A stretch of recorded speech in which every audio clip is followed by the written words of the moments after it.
This episode brought to you by Max Belts. Guys, are you looking for a perfect accessory to wear every single day for every single scenario? Well, you've come to the right place.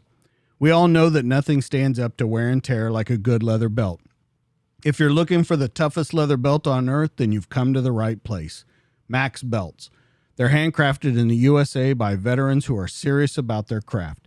And if you're looking for a belt that's tough enough for your active lifestyle and help support those who've given so much to our country, look no further than Max Belts. It's the toughest belt on the planet. It's a perfect solution for casual or dress wear and ideal for utility and firearm carry. It's the highest caliber of American craftsmanship, and it also positively impacts our military charity partners. Once again, Max Belts, you can't go wrong with them. I wear them every day. They're the toughest belt on earth. And you can find all of this and so much more at maxbelts.com. In 3, 2, 1, and we're live.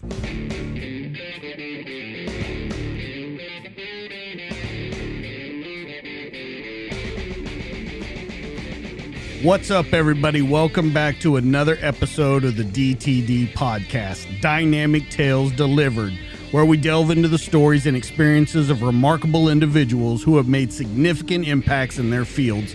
Today, I have the honor of speaking with a distinguished leader whose career in the United States Marine Corps spans 2 decades of service, sacrifice, and dedication. He joined the Marine Corps in July of 2001, and his career includes 4 combat deployments to combat terrorism in Iraq, Afghanistan, and off the coast of Africa. From 2006 to 2011, he was a founding member of 1st Marine Raider Battalion, Marine Special Operations Command, where his exceptional service earned him the title of Marine Special Operations Command Marine of the Year in 2011. He served as a drill instructor at Parris Island, South Carolina, where he played a pivotal role in shaping the next generation of Marines through his emphasis on leadership, physical fitness, and ethics. In 2014, he was assigned to the 2nd Reconnaissance Battalion, and in 2017, he led a company of 97 Marines and sailors in multiple theaters under Central Command. After a distinguished military career, he retired on September 30th, 2021, transitioning from military to civilian life. He, along with his wife, launched the Parkes Realty Group with Cømpass, achieving impressive success by selling over $37 million in residential real estate. Simultaneously, Randall contributes to a national security as a mission operations deployment lead for Anduril Industries, a defense technology company. Please welcome into the studio, Randall Parkes. What's going on, my friend? Hey, DJ. Thank you for the intro, man. That was impressive. I don't know where you dug up all that stuff. It doesn't matter. We'll get into it. So let's start this off. How have you been, my friend? We've been talking back and forth on the phone, and we finally got to sit down in the studio. So how have you been? I'm doing good, man. I just had a week of vacation time with my family in Maui. And so that's where the tan came in. Yeah, life is good right now. I think, would I be wrong in saying that you would live in Hawaii if you could? See, I would live in Hawaii if I could, but I don't think the old lady would. I think she would go island. She could island fever for sure. I want to start out this interview by settling a controversial question. All right. Did Johnny Utah become John Wick? Dude, I think he did, man. I actually put a video out about this on Instagram. I get it. He was a Russian, orphan and all this stuff. I don't think so, man. I think when he tossed that badge into the water, that's when he became John Wick. And I think that's when he, moved on. That's what I want to tell myself, because they never made a sequel to the movie, but it makes sense, right? Oh, it makes absolute sense. And, you always have to have a cover story. So definitely he could have just done that as a Russian to be a cover, because I don't see any Russian coming out of that mouth in any of the movies.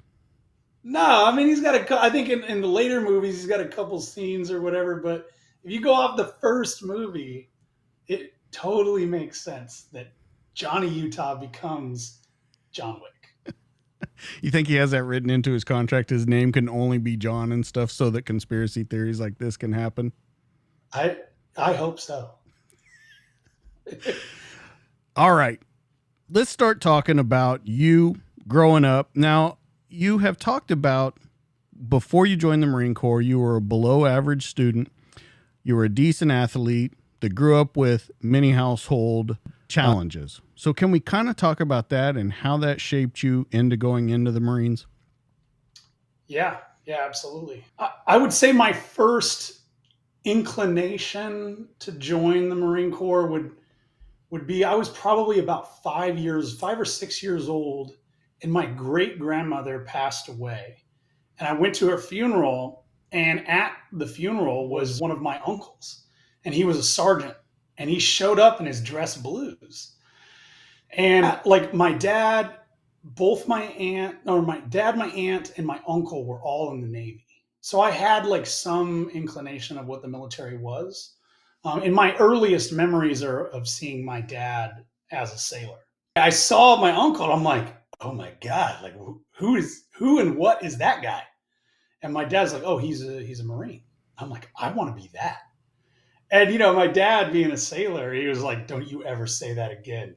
You would never join the Marine Corps. I guess that was like my first introduction to what a Marine even was, right? With the rest of the family, like you said, you had people in the Navy and stuff. Was it a patriotic family? Was that really pushed, like the military lifestyle, or at least trying out the military lifestyle? Was that pushed as you were growing up? I don't think so much as my family. I think they kind of just did it because it was a way for them to like maybe escape, the environment that they were living in when they grew up. For my Aunt Sis, she was the only one that really kind of made it out the back end, that really kind of made something of herself. So yeah, I guess, growing up, once my dad got out of the Navy, he got a job working on like the fiberglass parts for like the stealth bomber or the SR-71 Blackbird. And the Cold War ended, and I think if I remember correctly, he got laid off. And so from that point on, man, he kind of bounced from job to job. We moved around a lot. And at a certain point, about my 7th grade year, I ended up moving in with my mom, which wasn't necessarily the best choice, but it was the better of both options. I lived with her probably like 7th and 8th and 9th grade, and I just was not doing well. Like my freshman year, I had like D's and F's. My mom didn't even graduate high school, so she just really bounced around a lot. So like I just was not on the right track. I distinctly remember going to see my grandparents that lived in Riverside County. And I remember telling them like, hey, look, like, can I live with you guys? Like they lived in that house since like the 70s. So they weren't going anywhere. Right.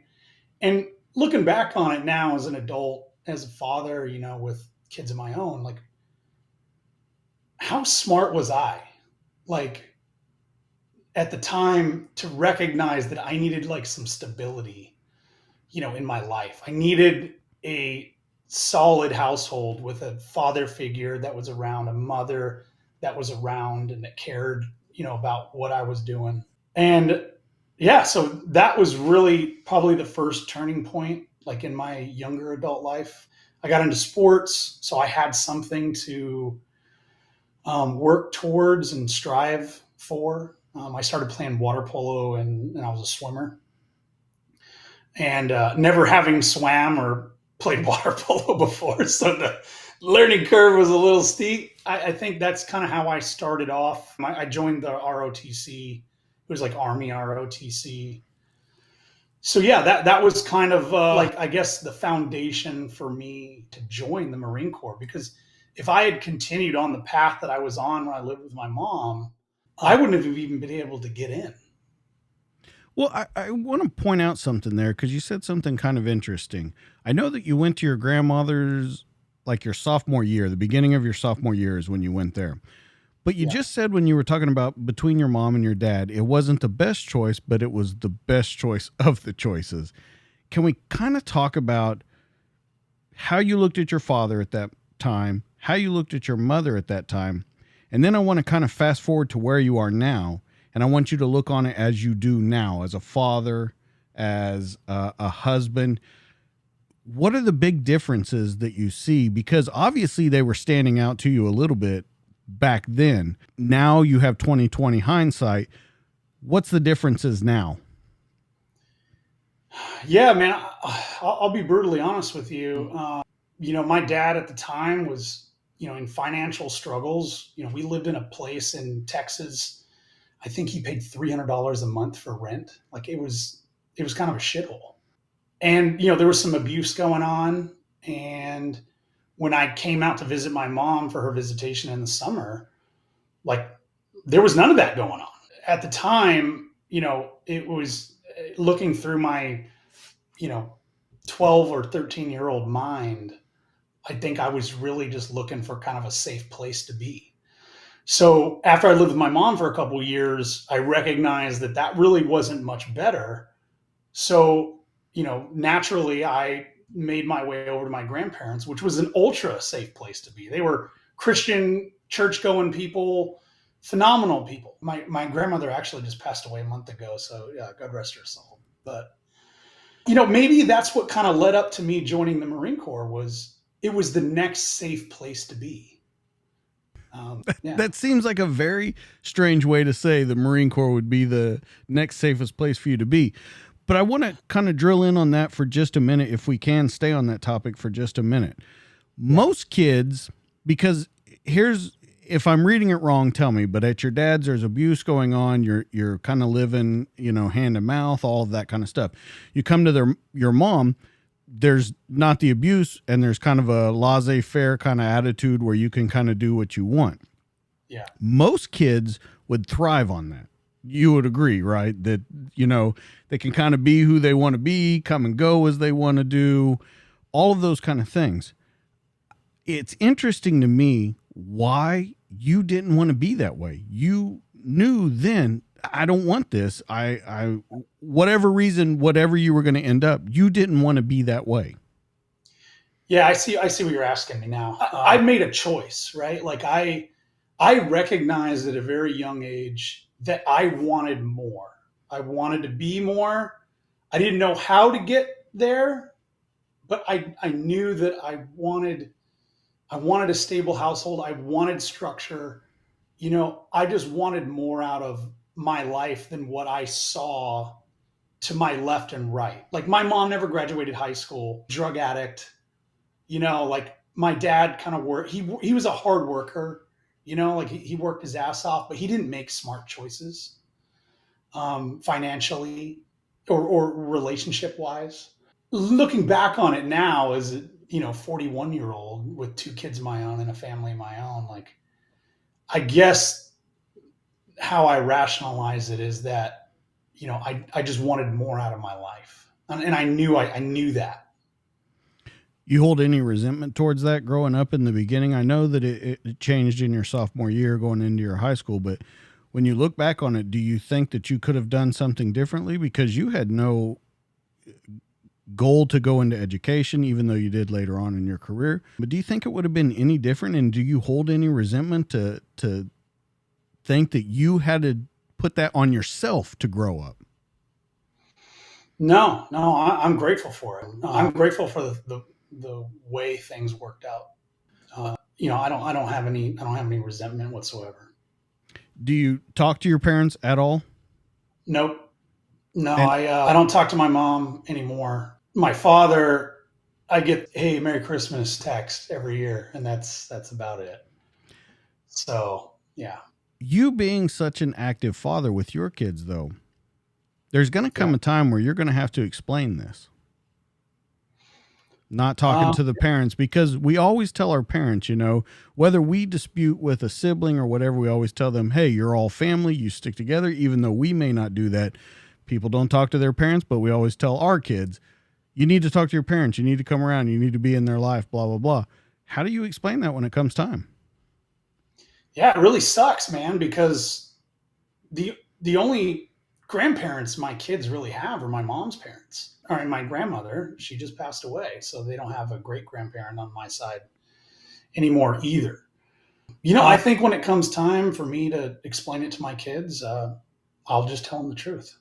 Like, hey, look, like your grandmother just she was not a compassionate person. She had no, motherly like feelings or inclinations. Your grandfather worked hard. He provided for his family the best he could. But I think by the time he just got older, I just think he was done. Like he, had, my sister and I with my mom, and then he had like three or four other kids on his own after that.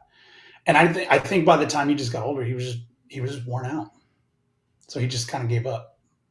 You look at your wife differently now that you can see because you just described your mom as having no motherly instincts, not caring, not having compassion. Did you look at your wife differently when you got married? And do you look at her now that you've seen her as a mother, now that you've seen her as both a wife and a mother? Is it a different kind of thing that you look at? Well, yeah, it's funny you bring that up because, and she'll probably hate me for telling you this, but we first started dating. I heard she seeked you out in the bar. Well, that might have been the case. All right. Might have been mutual. But anyway, we started dating, and she had this Forerunner, and she had a Marine Corps sticker on the back. And when I walked her out to her car one time, because I'm a gentleman, she had 2 car seats in the back. And I'm like, hey, like, what the fuck is going on here? So she comes clean with it, and she's like, I'm a nanny. Like I nanny for this rich family down in Rancho Santa Fe. And my dad was a captain in the Marine Corps. And he okay, I got to ask you though, before we go on with the story, how much did you believe when that came out? 0. I was like, there's no fucking way. So super funny.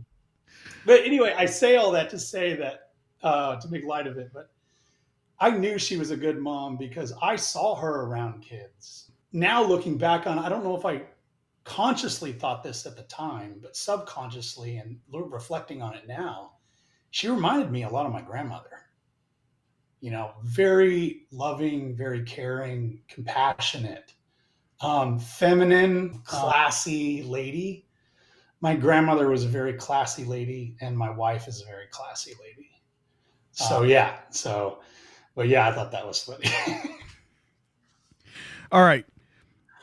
As it comes time, you're in high school, you're looking at it, July 2001. This is a crazy part of the story. I don't know how you could have chosen this date, July 2001. You go in the Marine Corps, you're like, hey, we're going to do this. And then you go to Marine Corps and 9/11 happens. Yeah. I want to talk about a little bit pre 9/11, 2 months later, we're at war. After you join, you got August, September, we're at war. With your boot camp, does it have a different meaning for you? Because I think only people going through boot camp, basic training, any of that kind of stuff at that time when our country was completely united behind the military service, it's got to have a different meaning for you. Yeah. What the vibe was like in the Marine Corps on September 10th and then on September 12th was completely different. It changed pretty much overnight. That was the vibe that I initially got, like right off the bat. And it's funny because probably about maybe 2 weeks before 9/11 happened, my drill instructor, his name is Staff Sergeant Pleza, he said to all of us, he's like, you guys hang around long enough, you're going to go to combat. Like, you need to learn what we're trying to teach you here. And he's like, it's not going to be long. And no shit, man, 2 weeks later, September 11th happens. Well, and I think they even kind of doubled down on that statement because I think one of your drill sergeants, when they brought you all together, said, you might want to pay attention to what we're teaching you today and tomorrow because you're going to need it later on.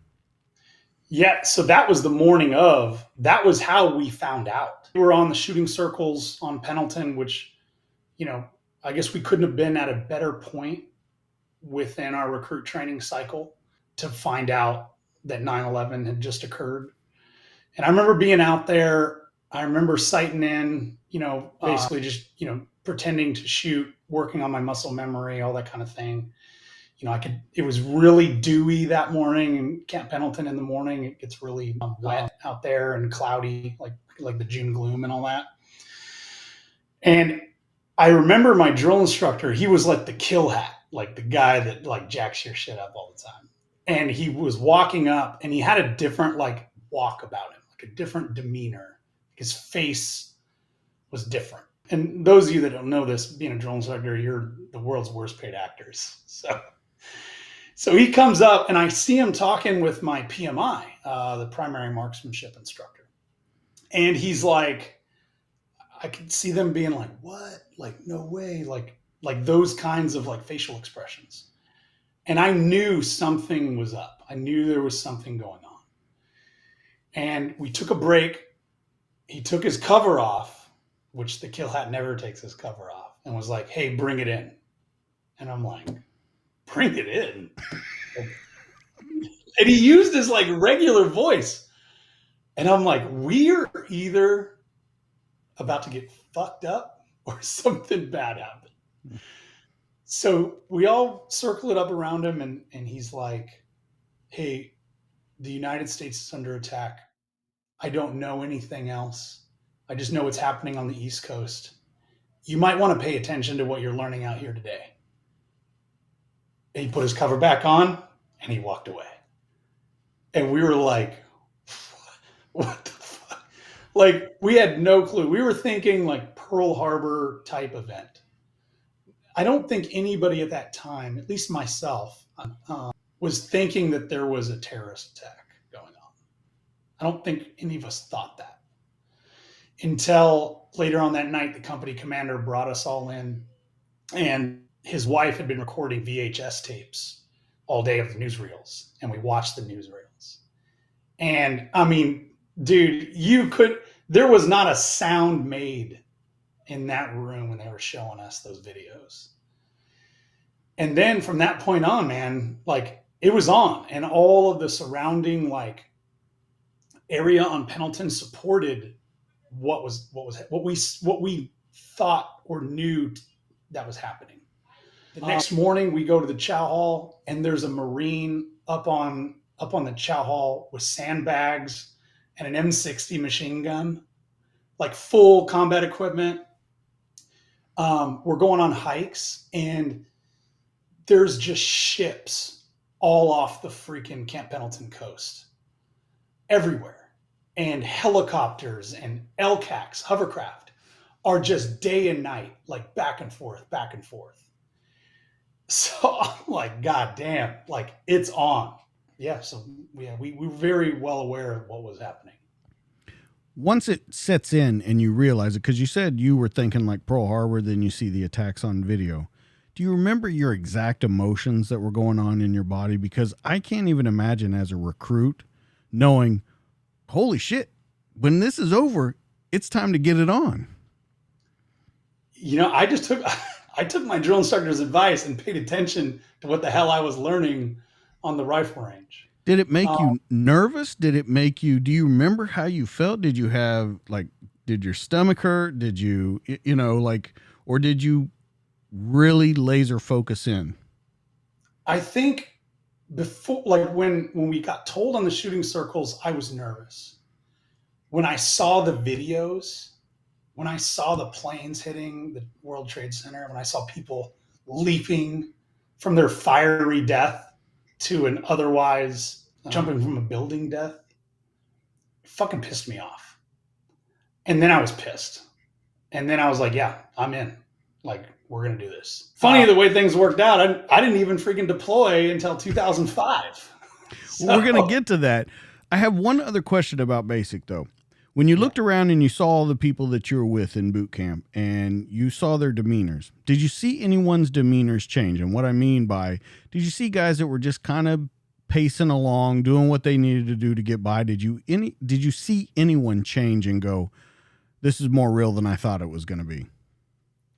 Yeah, for sure. At the time, pre 9/11, I mean, what was the sales pitch? Join the Marine Corps, see the world, become a man of action and adventure, and maybe you get some money for college, like go on the booze cruise, port to port, have yourself a good time. Like that's why people were joining, and after that, yeah, you could definitely tell, like, guys, of course, guys were nervous. I felt like the large majority was determined. Okay, hey, we all knew that there's an eventuality that if you serve in the military, you are going to fight in combat at some point. Like, it's going to happen. If you serve long enough, it's going to happen. I think everyone just accepted that fact and moved on.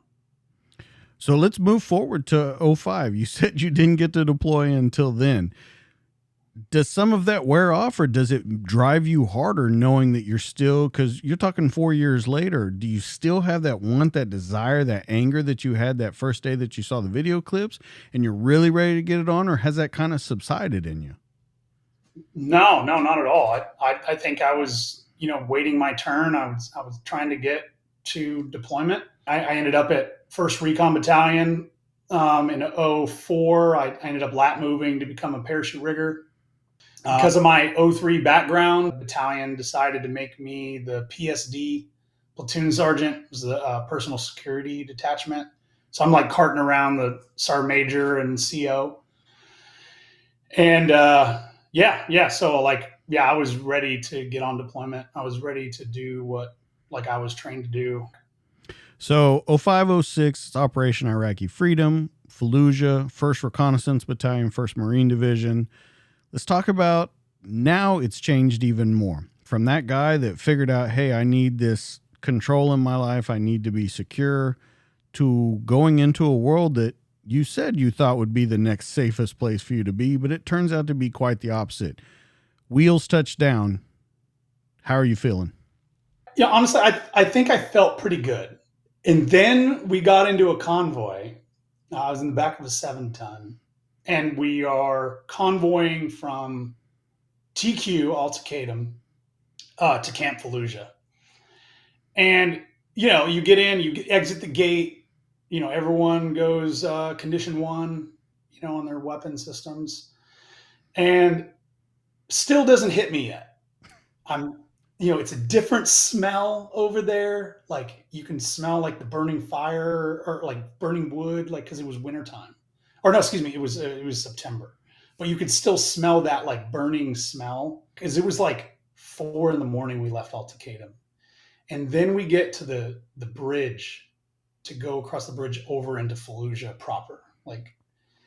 And we stopped, and because they thought they saw like an IED. And still, it hadn't really hit me yet.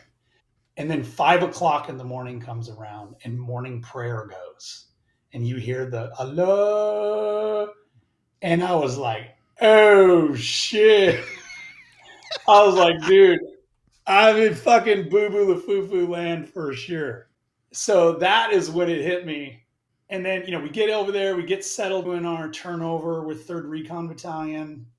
And, because I was a platoon sergeant, and my buddy, Staff Sergeant Turner, called him Tough Nuts Turner. He was the platoon commander. And so we were tasked first to go out on the left seat, right seat rides with 3rd Recon Battalion, just to see how they navigated, roads and danger areas and canals, and, how they did mission prep, PCCs, PCIs. And dude, we were like 10 minutes out the gate. And I was in a high back, just like standing up, covered pretty much like from my navel down, and freaking IED goes off on the last vehicle, which housed both battalion sergeant majors.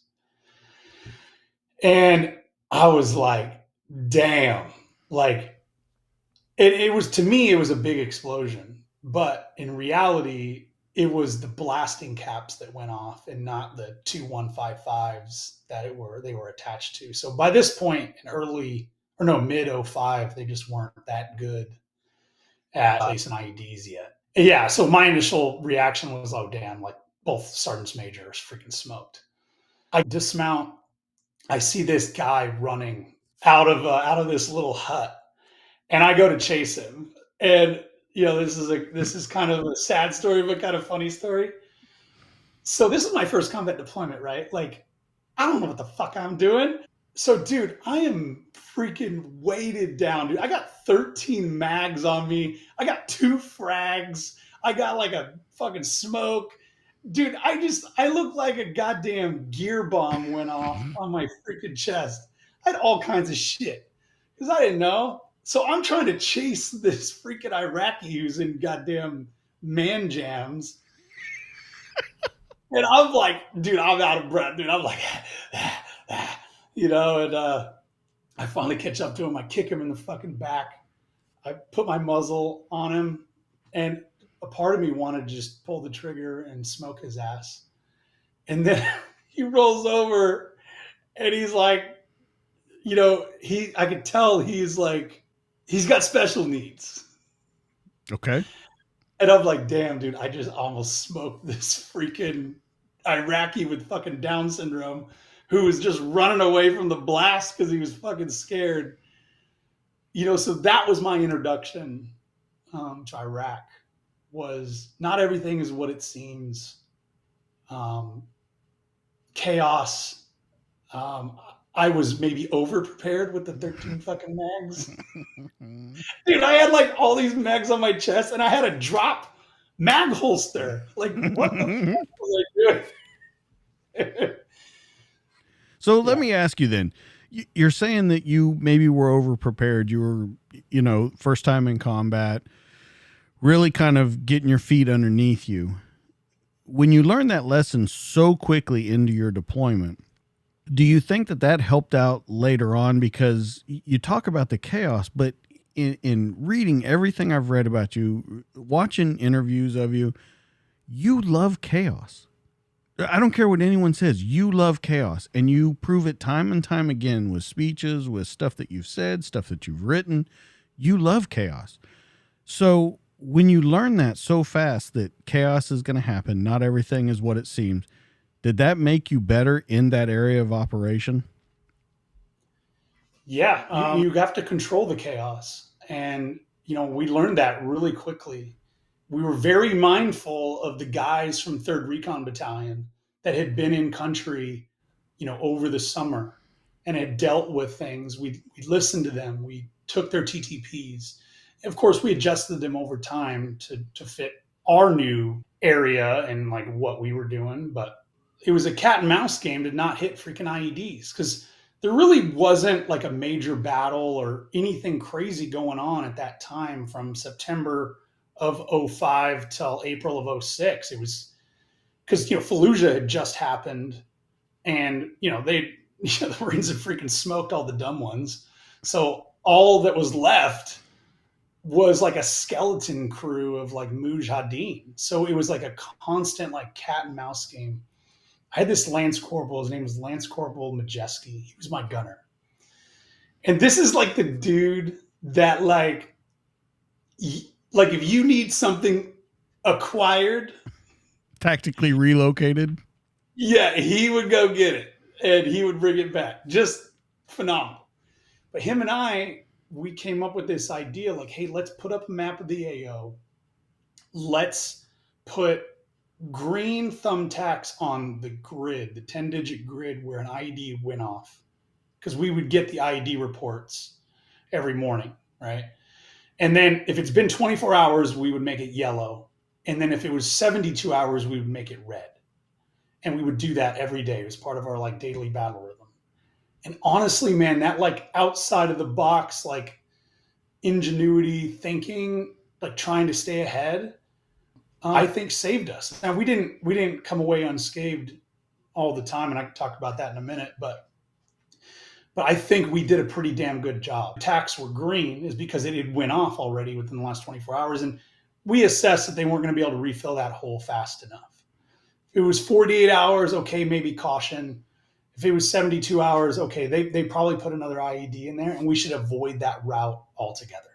So sometimes we would go 30 minutes out of our way, which the battalion commander didn't really like that, but he lived, so yeah. So yeah, like I think that's how we kind of manage some of the chaos and try to mitigate some of it. Do you think that you going over there, do you think you came back a different person? Yeah. Yeah. Okay. Can you describe how you came back different? I think I valued like I think I was already in a good place, meaning that as we talked about earlier, like I recognized as a young kid that I wanted more out of life and I wanted to do more. I think when I came back from that deployment, even though I was dealing with a bunch of shit, like personally, I knew that I wanted to do more. I knew that I wanted to like live my life to the fullest because I almost lost it a couple times on that deployment. Do you think that you, and I know this is going to sound kind of cliche, but do you think that you appreciated even more the grandmother that took you in, the kind of basis that they gave you for that security in life? Do you think you liked it even more now that you saw, man, it could be taken away from me at any moment? I don't think I thought about that at the time. You know, long story short, I was married during that deployment, my first marriage. And, 2 weeks prior to me coming home, called my ex-wife on her birthday to wish her happy birthday. And that is when she decided that it was time to tell me that when I got home that we were going to be getting divorced. So, I don't think I was thinking about that at the time when I got home. That kind of skewed my kind of post-deployment thinking. That's kind of a bummer to come home to. Yeah, dude, I was kind of in a bad place, when I got back from that deployment mentally, because I just survived this combat deployment and now I have to come home and deal with this shit. Dude, I did a total like point break move. They were flying out of Fallujah.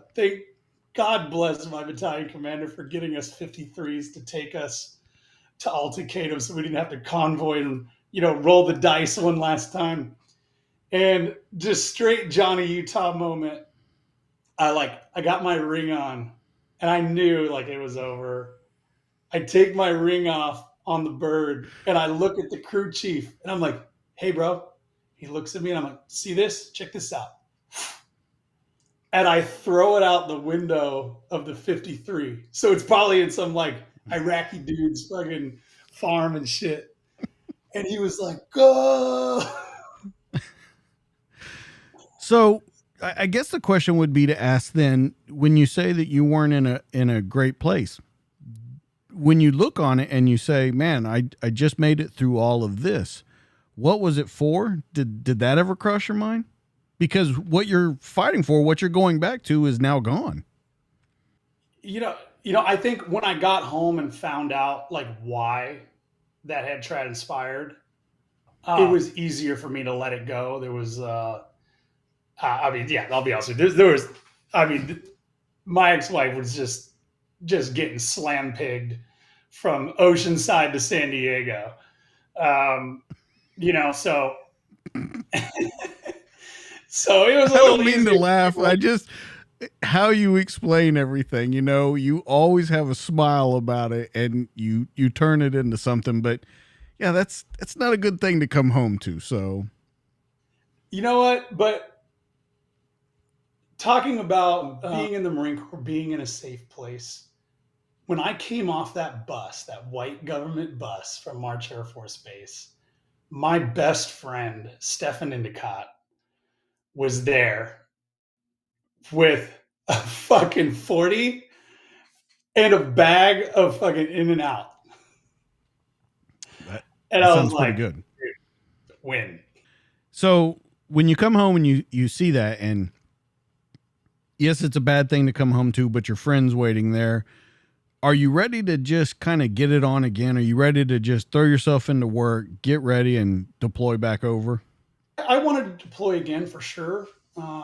So what had happened was, the same guy that brought me the freaking in and out, I ended up moving out of my apartment in Vista and moved to an apartment next to my buddy Stefan. So this place was like it was like a fucking shithole, man. It was like the barracks, but out in town. It was like the barracks, but everyone got BH. So like that was a great part. And then I had some other buddies that, because I'd never surfed before, even though I was a swimmer and water polo player in high school. I couldn't afford it when I was in high school. So when I got back from deployment, like I'm strapped with some cash. So my buddy Frankie T and Mark Donaldson, they were like, "Hey man, like I know you're having a hard time. Like, have you ever thought about surfing?" And I'm like, "Yeah, actually I have." He's like, "Well, what are you waiting on?" And like that day on the way home from work, I stopped by Surf Ride in Oceanside. I got some freaking bullshit like Cømpass board. And the guy that sold it to me, he totally knew he was selling me some Cømpass board. And yeah, dude, I just started doing that. That's where I shifted like my focus every day for like 2 weeks until I could stand up. And then I slowly started like just progressing down and getting a better board, faster board, or whatever. So yeah, I was trying to get on the next deployment, and I was at sergeant's course at the time. That's like a professional military education course for like leadership and stuff. And I come back to the battalion. I'm about to graduate, and my admin chief comes up to me and he's like, "Hey man, you got orders?" And I'm like, "I do? Where am I going?" He's like, "You're going to 4th Recon Battalion in Albuquerque, New Mexico." And I'm like, "What the fuck?" I'm now, a single sergeant. I'm like 23 years old. I live in SoCal. Like, I want to go to freaking Albuquerque, New Mexico. Like, I'm in my fucking prime, Like, so I go down to my shop and I'm complaining about it. And this dude, Dirk Myers, he's like, "Hey, man, I just finished my like 3rd back-to-back deployment. Like, I want a break. I want to like try and go to school." He's like, "The monitors are actually here on Pendleton right now. Let's just go talk to them." And the monitors are the people that like assign you orders. So we roll in there and like 2 dumbass freaking sergeants walking in there, and we're waiting in line. He's like, "All right, next." And we both come up and he's like, "No, just one of you." I'm like, "No, Master Gunner Sergeant, this concerns both of us." And he's like, "All right, whatever. Sit down." He's just probably like 2 times divorced, Master Guns, hates his fucking life. And he's like, "All right, what do you want?" And I'm like, "Well, Master Guns, like, I got orders to Albuquerque. I don't want to go. I want to stay here and deploy. Like, I want to do Marine shit. But my buddy here, Dirk, he wants to go to Albuquerque. He needs a break. He's done 3 back-to-back deployments." He's like, "All right, fine. Dirk, social." And he like types it in. He's like, "All right, good. You're going to Albuquerque. Parkes, social." He types it in. And he's like, "You're going to MARSOC." And I'm like, what's MARSOC? Like, MARSOC was so new. I mean, this is like 06, like summertime 06. So they hadn't even like, first MSOB hadn't even stood up yet. And he's like, "It's Marine Special Operations Command. It's here on Pendleton." I'm like, "Can I deploy there?" He's like, "Yeah." I'm like, "Oh yeah, sign me up." So, dude, it was like he was updating his Facebook status. It was that easy just to change the trajectory of both of our lives. So then I ended up at MARSOC, right at like a month after they changed over from First Force to what was then First MSOB, what is now First Raider Battalion. And that was like the red buildings and stuff still. It was like the portable buildings. You didn't even have any permanent building structures, right? So we fell in on First Force's like compound and building. It was really small. They had to put in like these fucking homeless trailers and shit for like company office spaces. And Yeah, like so we didn't have the damn Death Star that we got in like 2009 on Pendleton. So yeah, it started off kind of it was kind of ghetto, you know. But I can only imagine that that's exactly what you wanted. You're single, you're in your prime, you're rocking and rolling with these guys, you're a brand new. I mean, you got to have a little bit of swagger. You're a brand new unit. Yes, you're being watched closely, but there's not anyone that does it better on the post. Would you agree? So to back up a little bit, so I wasn't single by the time I checked into there. Oh I had God. met. Your life changes so fast. I mean, from the time I got home from deployment till the time I met my wife, I met her in August of '06. I got back in April. In the meantime, I was burning it down. When I met Heather, um, I was not trying to get into a long-term relationship. Like I hadn't even fully been divorced yet because in California you have to wait 6 months before it's like fully done, right? So I wasn't looking for a relationship, but man, she was so fucking cool. And she was great to hang out with. She's beautiful. And I'm like, what the fuck are you doing, man? Like, don't let her go. So I didn't. I don't think we started officially dating until like around Halloween time of Well, 06. yeah. I mean, all right.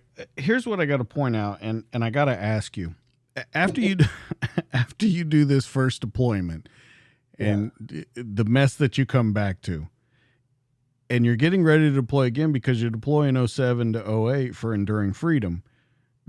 Do you have?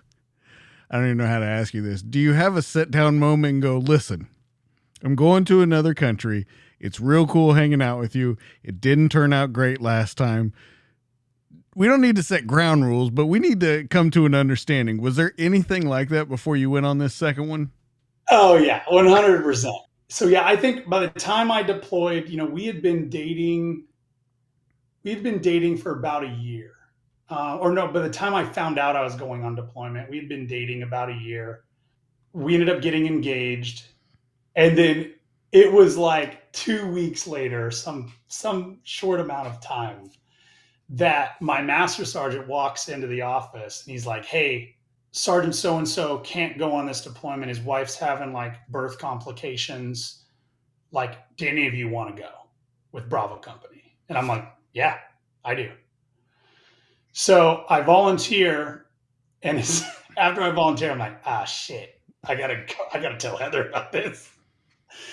So I roll to Oceanside, and you're not supposed to be out in town in your camis, but Who fucking cares? Whatever. yeah, I don't give a fuck. So Heather, at the time, she was going to beauty school, and she comes out and meets me. She's super excited that I'm there and everything, and I had this look on my face, and she knew from the moment she saw me that I had something bad to tell her. And I was like, hey, look, like, I got told today I'm going to Afghanistan. Okay, hold on for just a second.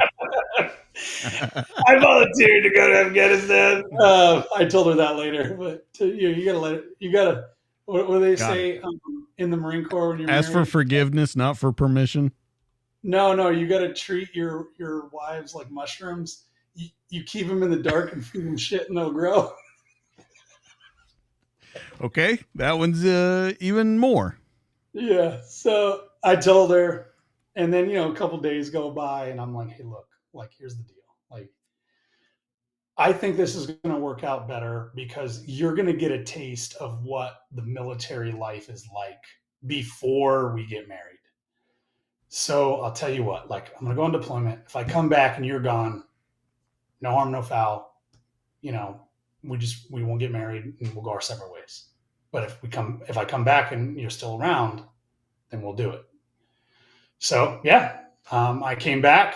I got extended once, which there was a little freak out for that, but yeah, that's how it worked out. Freak out on whose part, yours or hers? So we were getting married in July, and I was supposed to be home, I think in April or May. No, May. And I got extended for a month. And she was like, so when I told her that, she's like freaking out because it's like 30 days prior to us getting married now. And she's like, you better be here or I'm going to marry somebody else. Yeah. So yeah, I was like, don't worry, baby. I'll be All right. We need to talk about this deployment really quickly because this was your most memorable deployment. Only your second combat deployment. Most of the guys you were with, they were on their fourth or fifth deployment. Said it was your most memorable deployment of your career. I want to talk about you and Johnny B. Just kind of what this deployment meant to you, because I have a feeling that it meant something completely different. Helmand, Afghanistan. We're not in Iraq anymore. It's a different kind of battle space. It's a different kind of war that you're fighting over there. You have a bride-to-be waiting on you when you get back. Let's talk about that deployment, because I want to know what made it the most memorable. The short answer why it was the most memorable is because of the guys that I deployed with on that deployment. Like, just savages. Like, just the best Marines, like, in my opinion, that has ever served in the Marine Corps. Guys like John Brown, Crawdad, Captain Seeley, Daryl Hall, Cody Alfred, like Jed Owen, like the list goes on and on. Graham Jacobs. And we were all like, for the most part, we were all sergeants. I think except for Billy Connard, he was a staff sergeant.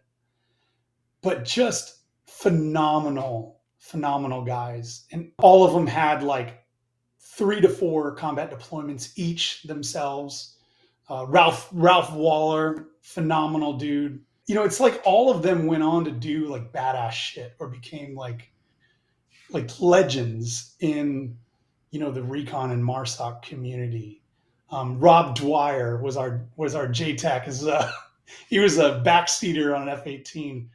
His call sign was Munchbox. So you use your imagination how he got that. It. Yeah, man, just phenomenal dudes. So outside of that, like my first deployment experience was kind of, it was a great experience, but like we didn't get to we got into like 1 or 2 small gunfights, but most of the time it was us dodging sniper fire or IEDs. And we got hit a couple times on my first deployment by IEDs. So it was kind of like a morale kill, like looking back on it. This one had a gunfight every day. Dude, this one was like every time we went out, we were getting in a gunfight. Like it was going to happen. And to get into a gunfight with those caliber of dudes, like I distinctly remember us getting into an engagement. We were leaving this village, and the first vehicle, 4 RPGs just fly right by it. And, you know, in my comms, I can hear dudes just screaming and yelling. And guys are getting out of vehicles after we maneuvered our vehicles to get more of like an L shape on where we thought the fire was coming from. Called it hammerhead left. Guys were getting out and like sprinting to where they thought the gunfire was coming from. Like full fucking like Captain Winter's sprint. You know what I'm saying? You know, JTACs are double fisting fucking comms trying to call in air. Snipers are trying to angle to get their freaking shot in. You know, there was like these little canals that had like, they used them to fill up with water, like when it rained. This dude pops up out of the top of it. I'm like, I don't know, maybe like 250 meters away. I can see him pop over the top of it with an RPG. And unfortunately for him, I had already like kind of trained my T&E on my 240 to be level with that berm, because I figured if we were going to get attacked, that's where it was going to come from. And just as he popped up, I looked down through my sight and I had butterfly grips on my 240 and just fucking unloaded on his ass. A lot of our engagements were like that. Like we didn't lose anybody that deployment. No KIAs. We had a couple guys get wounded through and throughs, but no loss of, you know, limb or eyesight or anything like that. So nothing catastrophic. So every time we went out, man, it was a win. So let me ask you, on the flip of that coin, did that taint you? No. In fact, here, let me explain why I say did it taint you. That's a near to as can be perfect deployment. Only very few wounded, no KIAs, no limb loss, no anything. You're in a gunfight every day. You're getting to be a Marine every day. And like you say, do Marine shit every day. When I say taint you, when you go back, what else could you do? It can't ever get that good ever again. This episode is brought to you by Trident Coffee, the veteran-owned brand where every sip inspires you to live life full steam ahead. At Trident, they are more than just coffee. They are storytellers. It's crafted by veterans. Their instant cold brew is perfect for those who serve, those who have served, and anyone who values wellness. Featuring natural ingredients like organic mushrooms, adaptogens, and nootropics, it's more than just a morning pick-me-up. It's your new wellness ritual. Enjoy it at home or on the go, wherever your day takes you. Trident Coffee isn't just about great tasting coffee. It's about empowering you to be the healthiest version of yourself, because great veterans make great citizens. Try their instant cold brew coffee today and taste the freedom of wellness. Remember, when you choose Trident, you're not just choosing coffee. You're choosing a path of connection through health and wellness. Use promo code DTD15 for 15% off your order. Well, in fact, I thought it was going to get just as good in subsequent deployments because my plan was I was going to come back and get out. Like I wasn't going to re-enlist. And halfway through that deployment, I decided, I was like, dude, if I have the chance to do a deployment like this one more time, even if it's a chance, I'm in. So on our last convoy from Fob Price up to Kandahar, I re-enlisted, and Captain Seeley re-enlisted me. But yeah, man, just like what a great freaking deployment. I'd like to highlight, a couple guys if I could. Sure. This dude, John Brown, man, he's still in. He's a master guns now. We called him Red Claw because, dude, this dude just killed more people than cancer on that deployment. Like he was just always in the right place at the right time, or the right place at the wrong time. Like he came from like a really well-to-do family in Texas, like phenomenal dude, jacked out of his freaking mind, and just a freaking warrior. When they talk about like, the 99 that are in a combat situation, and then there's that one that's the warrior out of all 99. He's that one for sure. Buddy of mine, Daryl Hall. He's master guns now too. Dude was MARSOC team leader of the year when he was a master sergeant, I believe. Great father, 4 kids. Just a phenomenal experience. That's also the deployment where I ran into the famous gunnery sergeant towards the end. Oh, when you did not look like a Marine should look, and he followed you over to the compound, and you left him at the gate. Yeah. Well, see, that's where we differ. Like, that's what I think a Marine should look like. Listen, I'm not saying. I'm saying in his mind, he thought that's not what a Marine should look like. Oh, dude, in his mind, he was having a fucking aneurysm.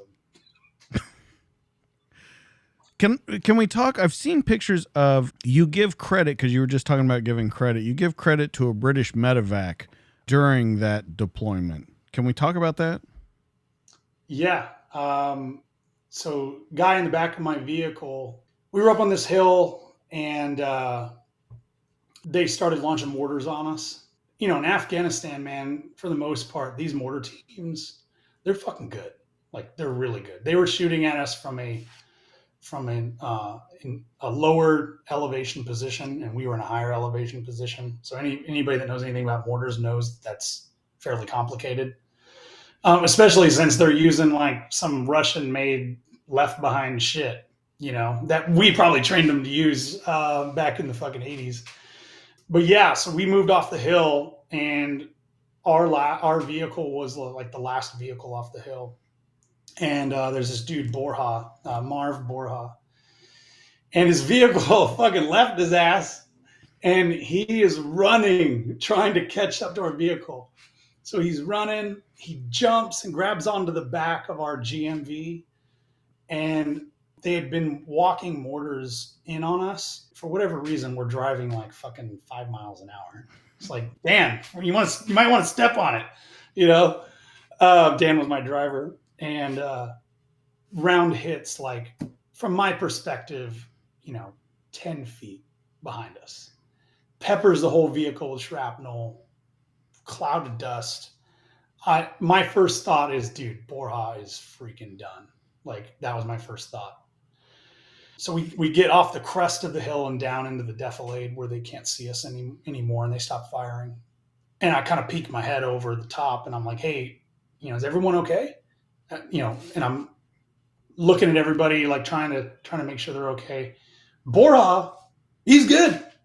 He's got not a scratch on him. His backpack has got some holes in it. But yeah, he was good. One of the other guys in our vehicle, he was good. And then this dude, Pittman, had a through and through in his arm.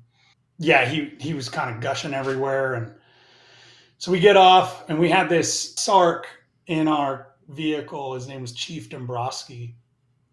And he was he was one of the sickest corpsmen I've ever met. I'll tell you why in a minute. But so he gets out. Borja rips off his tourniquets Pittman up. By that time, Chief Dombrowski got back there, and he's a Sark, an 18 Delta. So these dudes are like freaking damn brain surgeons and shit. Like, they're freaking good. And so he like packs the wound, or puts in the quick clot, packs the wound, like we learned in TCCC, wraps it up, gives him a morphine lollipop, and dude, Pittman is like high as fuck, like he's fucking high as giraffe pussy, and he starts talking about all kinds of wild ass shit. Like, he's like, man, when we get back to the States, I really need to like get my shit together and do my MCI so I can get promoted. I'm like, what the fuck are you talking about? So yeah, we call in a British medevac, and they got him out of there. And then we went back up on the hill. Half of us did, the other half dismounted, and we commenced to fucking laying some waste. As you move through all of these, so we've gone 2005 to 2006, turn right back around 2007 to 2008, turn back around 2009 to 2010. You're on Special Task Force 81. You're back in Afghanistan. You've been married for, what, a year now, maybe? Year and a half? I deployed in December? Yeah, December of 2009, and we got married in July of 2008. So okay. Yeah, a year and a half. Yeah.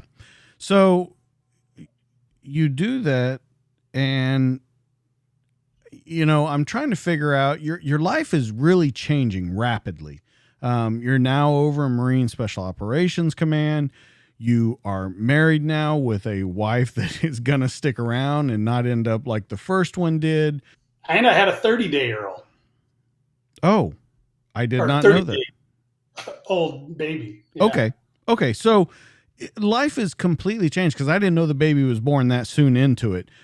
When you look at this and you see your life changing so much around you, it's going to pull you in different directions. One, you're getting what you wanted. You're doing Marine shit. You're doing these deployments. You're doing this combat. You got a woman that you love at home. Now you've got a kid, and you said that you wanted to be that good father and do all those things. So you're being pulled in 800 different directions. How do you control all of that, still come out in the end? Because we're not even up to 2011 where you received Special Operations Marine of the Year. So how do you keep all of this straight? How do you manage your life, and how do you manage not just fucking going off the deep end? Dude, I think, one, the main credit goes to my wife. She's the one that fucking kept everything together. Like, I'm off on deployment. My day-to-day is fairly easy. So yeah, I think that's how I did it. But looking back on it, and I actually just had this conversation with my wife the other day. I think I did three combat deployments in 4 years. You just get into this mode, like workup, deployment, post deployment, workup, deployment, and you just get into this like cycle, and you just kind of get this like blankness, like where you're just trying to get to the next thing. I'm trying to get through this school, and then I'm trying to go on deployment, and then I'm trying to get through, this deployment, and then I'm trying to get home, and you just kind of get into this like mode of like you're programmed, so to speak. Does Does that make anything get sense? missed? Yeah. Does anything get missed? What do you mean? Does anything get missed? So, like you said, you're trying to go to this school, you're trying to graduate, you're trying to go on a deployment, you're trying to get home and be with the family. At any point, does it get so hectic that something gets missed in that list? Yeah. Like you're missing birthdays. You're missing, baby starts crawling. You're missing all of it. My wife was super freaking pissed. I took a I don't think I she's took, going to enjoy this interview. Let's maybe not let her watch this one. I took a slot to free fall jump master because it like opened up, and back then like they were super hard to get, and I was slated to go on a cruise with my wife and all of her family. And I was like, no, I got to go on this. I got to go to this school. I got to go to Free Fall Jump Master. And yeah, she was not stoked about it. So yeah, I missed a cruise. You give everything, and like, and my wife and my kid and my son at the time, they were the everything. I guess the question would be to ask then, and I've asked this to a lot of guys. It's free fall jump master. Is it worth, now that you're looking back on it, is it worth missing the cruise? Hell no, I could have gone to that shit like some other time. I'd have been totally fine. But I wanted to be a free fall jump master. That was like, pinnacle to me at the time. I really wanted to go to that school. I really wanted to do well. I wanted to do well in my career. I wanted to be a really good Marine, in my thought at the time was like, that means that the Marine Corps or whatever the Marine Corps wants me to do is the priority. And everything else, can be a priority, but it's second and third place. Do you think that, I mean, you talk so highly of your wife. Did she understand all of that? I mean, did you guys have to have talks where, I mean, it sounds, it would be a very hard conversation to have that you say, I'm sorry, but this takes priority, because it does. I mean, let's get down to the brass tacks of it. It takes Yeah. priority. I think she understood it to a certain extent. Her dad on that cruise was trying to like help me out, because he was a captain in Vietnam. And he was like, hey, Heather, you married a hand raiser. Like, the Marine Corps asked for a volunteer. Randall's going to raise his hand. That's who you married. So you should be proud of that. And I think that maybe gave her a little bit of perspective. I don't think she liked it any better, but I think it gave her a little bit of perspective.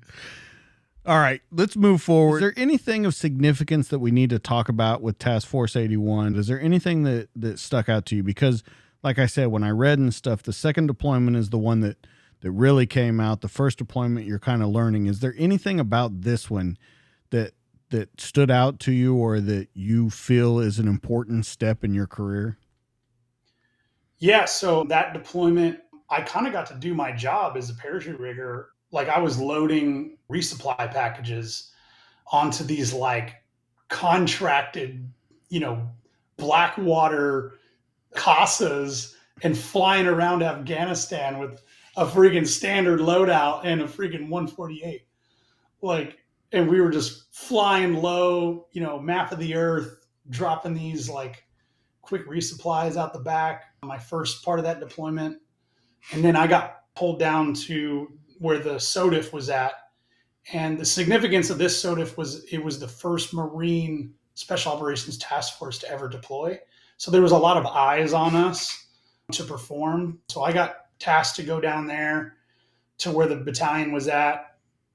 And they made me like the company gunny / camp commandant. So I was in charge of all the interpreters and the workers and the ANA that were guarding, the base. And that's ultimately my performance doing that is ultimately why I was recommended for our Stock Marine of the Year. And that's why I got it. I know that being a drill instructor was important to you in your career. You've talked about it a lot, and there's a lot of stories that you've had from it. Here's the thing where it kind of struck me funny. So 2011 Special Operations Marine of the Year. At what point do you, I guess at this moment is when you go over to drill instructing, correct? You transfer right after that, almost immediately over into Parris Island, correct? Yeah. So we got back in the summer of 10. Yep. Summer of 10. And then I got orders for drill instructor duty starting the January class 2011. While I was in DI school, I got a call from my first sergeant who retired as Sergeant Major Tejas. He, awesome freaking dude. He's really one of the guys that inspired me to become, to go the first sergeant major route. You ever seen that movie, Mr. Deeds, the Hispanic butler? It's like very sneaky and shit. He looks just like him. So he calls me and he's like, "Hey man, I'm recommending you to go up to be Stock Marine of the Year." I'm like, "Damn, like that's awesome. Like, thank you." I was like, "I really appreciate that." I was like, I didn't think I was going to get it, but yeah, a couple weeks later, he calls me back and he's like, "Hey man, the board voted and you got it. You won." He's like, "The commanding general for Marstock requests your presence on Camp Pendleton. Tell the DI school staff that you're flying home for 96 hours." And yeah, so that was a cool conversation to have at DI school. Yeah, I'm sure. Here's what you wrote about your DI experience. You said your day for 3 years, for 3 months at a time, starts at 3 a.m. and does not conclude until 9 p.m. Having volunteered for this hardship, I now know the very edge of my limitations. You just received Special Operations Marine of the Year. Then you go do this. I have a hard time believing that you found your limitations because you continue to break molds every single time. So can we talk a little bit about that? Because I really don't feel, if we're being honest, that you reached your limitations. I think that you were just kind of finding who you were. Yeah, no, I'm honest, man. Like that first cycle as a drill instructor was terrible. It was probably one of the hardest things I've ever done. That first year on drill instructor duty was probably the hardest thing that I've ever done, physically, mentally. Of course, I like to stack, stuff on top of stuff. What? Of course. No, this is brand new information that you're giving right now. Yeah. So like what I mean by that is while I was in DI school, my wife was pregnant with my daughter, and my wife stayed back here in California so she could maintain like continuity of care with her doctor and everything. And so I was in my first cycle when my daughter was going to be born. So it was a scheduled birth. So I flew back, like I exit drill instructor duty. They made me come in the morning at lights to work until 6:00 in the morning so that I could jet up to Charleston and catch my flight. So I'm like falling asleep on the way to Charleston because I'm smoke checked. I sleep the whole plane ride to San Diego. We had, my daughter's born, Kinsley, and then Kinsley's 10 days old. I put my wife and kids in a plane. We fly cross country. "Hey babe, I unpacked some of the stuff in the house, just the essentials. I got to go to work tomorrow. Here's your 18-month-old and newborn. See ya." And Yeah, man, like just shitty, dude. Because of course I had to come into work the next day as soon as I got back.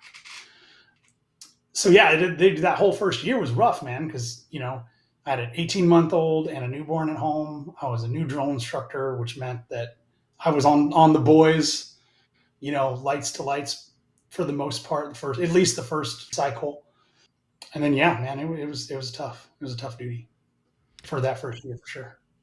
Was it tough between you and your wife? And what I mean by that is she can deal with the deployment, she can deal with you being gone, you missed a cruise, all of these kind of things. But this is where it would start to wear, I think, because it's so in your face. On those deployments, you come home at a time where you're gone and there's time to kind of decompress and stuff. There's no time to decompress on this. So does it kind of reach a boiling point with her at this point? Not really, because because of the deployments and everything, I'd made her, and going to schools and everything, I'd made her so independent that she had it. Like, of course, we had our struggles from time to time, but nothing like catastrophic. It wasn't until like I went to the pool for my year on quota where I was on like a regular Marine Corps schedule, right? Like 6 in the morning until 3 or 4 in the afternoon. So it was hard for her to get used to me being around again. That's probably where we had a little bit of friction because, in the house, she was the mom, the dad, the disciplinarian, the caretaker, everything. Like, like when I remember one time she got mad at me because I didn't even know where the formula was in the house to get like my daughter a bottle because I was just never there, you know? When you look back on that, is there anything you wish you could change about that section of your career? I think like my third year on the duty, I did a better job of cutting away and going home. Like, hey, I'm going home. Like, and then my third cycle during my first year, I had a really great like senior drill instructor and the green belt that was ahead of me. He was really good. So he was good about like letting me get out of there for like a date night or something. So like when I was under the right leadership, it wasn't too bad. Like we just got into this like even her, we got into this mode. But yeah, I think I did what I was there to do. I don't think. I mean, yeah, I could have done it maybe a little bit better, but I maybe don't I even did. mean that. I don't mean better. I mean, is there anything that you maybe would have wished you were doing other than DI, or do you think that that kind of shaped that part of the Marine that you are? Yeah. Oh yeah. I definitely came out of there changed. I think I came out of there with a newfound, like higher, even higher level of confidence. Like, man, if I can make it through this, like there is nothing that I can't do. And that's kind of the way I felt when I left there. You do realize that you were in Marine Special Operations Command before you were a DI, right? Yeah, I mean, yeah, I was there, but like I was also an enabler, but yeah, like I just it just feels like if I look back on my career, I just see like the Marine Corps does a really good job of like just building and building and stacking and stacking and stacking you into this like if you take advantage of it, like machine that can just do anything. And the Marine Corps does it better than anybody at that. They don't do everything right, but they do that. Well, let's put a pin in that because we're going to get back to that because I think that that changed some things. 2017, deployed Maritime Raid Force 24th MEU. Are you acting as first sergeant on this one? Yeah. Okay. Yep. So, as a first sergeant, you go over there. I think this is where you have 97 Marines and sailors working underneath you. Anything that stood out about this one to you? Because each of these deployments that we've talked about, something different has happened to you. It's changed you as a Marine. It's changed you as a person. Is there anything about this being the first sergeant, being kind of that top guy? Anything about this one that stands out to you? Yeah, so this one was really the company, Bravo Company, Second Recon was my first company. So it was the company that I got to cut my teeth on being a first sergeant. And, I was already at Second Recon as a gunny. I was a paraloft chief there. And when I got selected, they just moved me upstairs to Bravo Company. So, I kind of came into a situation where I knew some of the people and everything. But yeah, man, it really helped me develop as a leader because, I had to manage a lot of personalities, in a recon company. I had, two awesome platoon sergeants. I had this dude, one of them, at the time he was gunny, Tommy Hartrick, just a freaking wrecking ball. He was chosen by General Mattis to be in charge, correct? His platoon was chosen by General Mattis to deploy. I think I don't want to mess this up. I want to say maybe 09 or 11, maybe somewhere in there. It was a special assignment, though. It was the first time that it had happened, been chosen by General Mattis, correct? Yeah. So I can't remember what time frame, but he was with First Force at the time. They had just gotten back from deployment, I believe. And General Mattis basically came down and said, hey, I want a platoon of Force Recon Marines to deploy to Afghanistan for 90 days. And their sole mandate is that they are just going to conduct night raids night after night and smoke as many of these motherfuckers as possible. Like that was their sole purpose. They would get dropped into whatever battalion was having a hard time, and they'd be like, hey, I have gun, we'll travel. Who needs to get fucked up? And and that's all they did, man. And that's his recount of it, and a couple of other guys that I know that were on that deployment. But yeah, so he was one of my platoon sergeants, Bronze Star with a V, freaking savage. I had my company commander was this guy, Major Joffrey Newton, capital G, from Texas. He had been in like 24 years. He was prior enlisted recon guy. I believe he went to the Citadel, and he was a fucking wild man, dude. Both the best and worst commander I ever had.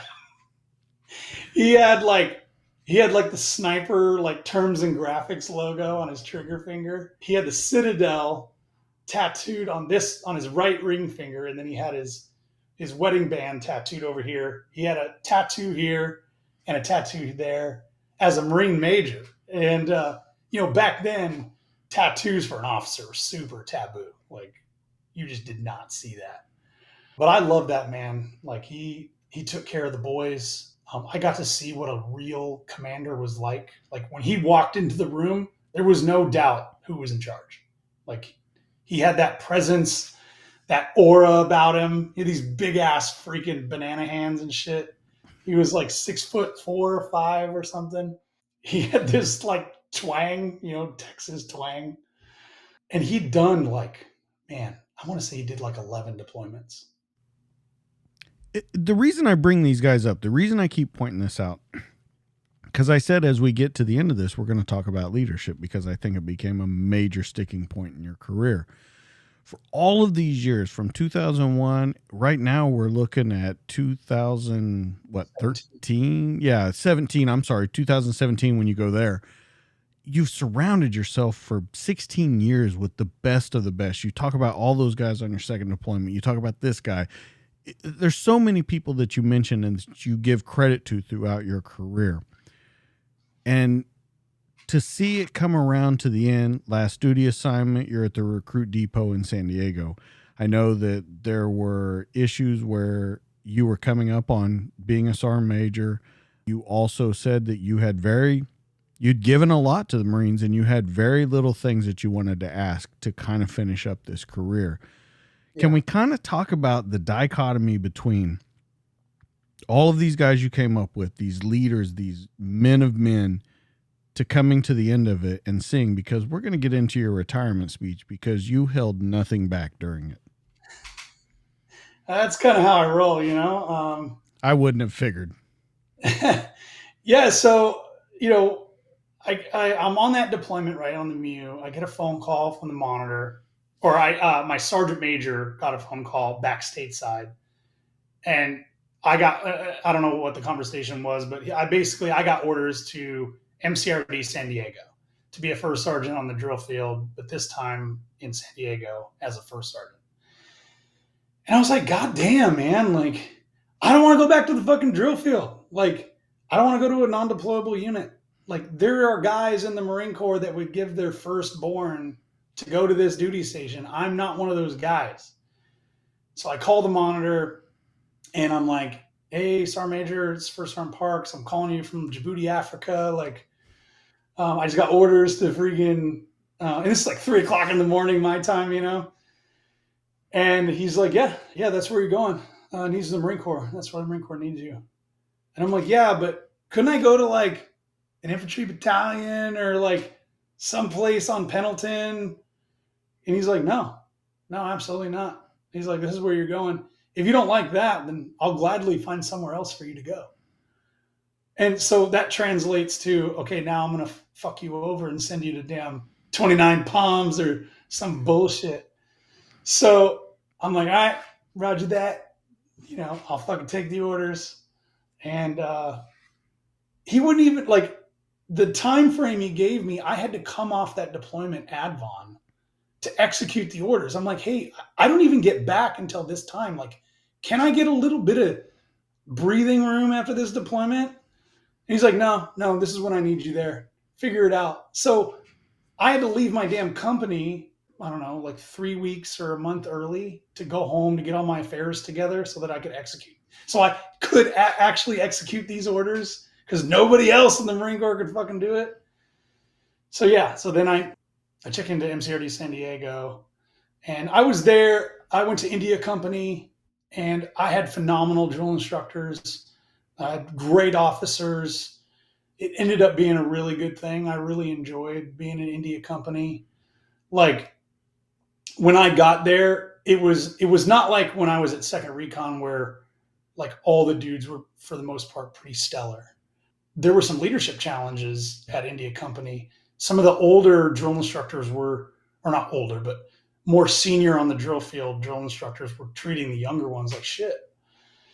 And, you know, because of what I learned when I was a drill instructor, I was like, no, absolutely fucking not. Like that shit's not happening while I am the first sergeant. And a couple guys didn't listen to my guidance, and I gave them the old speech, how long have you been in this company? And let's not count tomorrow. So I launched them, and then the company really like turned around. So yeah, it ended up being a really great experience. Like most drill instructors, and I know a lot of people may or may not know this, but most Marine Corps drill instructors at the end of the cycle, they look like freaking Skeletor. Like they lose 40 pounds in a cycle because, you know, they don't eat a lot, you know, they don't sleep a lot. They're running, screaming, just calorie burn is through the freaking roof. And I had this company commander, Captain Parsons, and he was like fucking jacked. Like he was like a pretty boy, blonde hair, side part, like muscle tank and shit. And I was like, hey, sir, like, we need to make drill instructors fucking jacked again. I was like, I'm going to change this. We're going to change. So I told all the hats, I was like, hey, look, give me the first 10 days of the cycle. I want you to go balls to the wall, like crush these freaking kids. And then after that, like, I want you guys on a regular schedule, like as regular as you can be as a drill instructor. Like, hey, 3rd and 4th hats, like, I want you going to the fucking gym. Like at the end of the cycle, I don't want my drill instructors to look like fucking Skeletor. I want you guys to look fucking lean and mean. I want you guys to be, you know, 200 pounds of twisted steel and sex appeal, you know? So that's how I would like talk to them, like kind of pump them up. And the best compliment I ever got while I was on the drill field, both East Coast and West Coast, was my last cycle.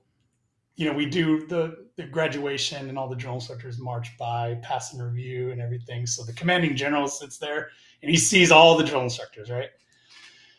And he comes up to me afterwards and he's like, First Sergeant, I think we need to get your company tested. I'm like, tested? Tested for what, sir? And he's like, Because they're all fucking jacked. Like, there's no way. How did that happen? I'm like, cuz, sir, I fucking feed them and I send them to pump steel in the gym. Simple as that. And he was like, he just shook his head and walked off. So yeah. So that was my first part, being a drill instructor, first sergeant in charge of drill instructors. I have to ask though, when you see this, you move it around, you get this company going in the direction that you want it to go into. We're talking probably 2018 by now, 2019 coming into it. Yeah. When are you really starting to see the leadership problems and the failure at leadership levels? Because some would say that after all these years, you're part of that leadership pyramid up there at the very top of it, being a first sergeant and stuff. So when do you start seeing it, and how do you respond to it? So I think that I honestly started noticing when I was a gunny. You know, when you pick up gunny E7, you kind of get a peek behind the curtain and see what the hell is going on. Like, I remember like being a young first sergeant, getting ready to go out on the MEU, and we had to go brief the MEF staff, like our final like hurrah brief before we go out on deployment. And you know, the MEF CG is there, MEF Sergeant Major, and they all have their like kind of parting words to the MEU staff. So, you know, before the commanding general speaks, he points to his like senior enlisted, is the MEF Sergeant Major. He's like, Sergeant Major, do you have anything before I, you know, give these guys my parting words? And he looks at us and he's like, hey, make sure that when you're out there on deployment, that you guys run corporal's course on the boat and you guys knock out these courses for these young Marines. And I'm like, what the fuck? Like, when you go out on the MEU, you don't know what the hell's going to happen. You don't, like, another 9/11 or something.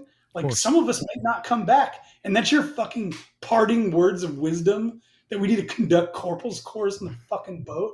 Even the CG looked at him like, ugh, you know, like, it was. So I started noticing it. But how I rationalized it and how I kind of turned it into a positive was like, hey, look, I can only control what I can control.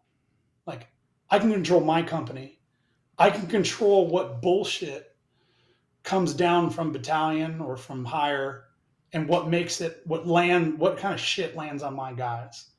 Myself, my company commander, and my, you know, platoon sergeants, like, we can control the narrative. We can take the burden and put it in our ruck so the boys don't have to fucking deal with it. And they can just concentrate on what they're supposed to be doing. And that's how I dealt with it. Does it frustrate you, though, that you've been through all of this and, you know, we're talking 16, 17 years in, you've done everything you've been asked, you've come off the MEU early, you've taken the first sergeant at the drill field again. As you're seeing all of this, does it frustrate you? And do you ever reach a point, because I'll ask you again, where you're like, what the fuck am I doing all this for? Because there's nowhere to really go from here. You said the Marines do a very good job of building upon building upon building, but it seems like as you get up to that high of rank, there's nowhere really to go. And if you have leadership shitting on you at that high of a level, there really is nowhere to go. Yeah. Yeah, I mean, I won't throw any names out there, but yeah, like my battalion commander when I was a first sergeant on the drill field was a freaking idiot.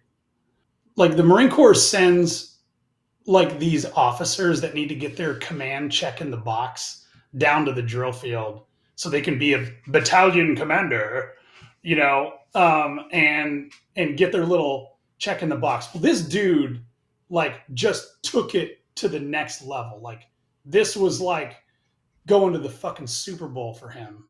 I don't remember what dumbass MOS he was, but yeah, it was a constant fight. And that's when I started like kind of changing my mindset and like seeing, like, my sergeant major down there was a good dude, and seeing him have to deal with that guy.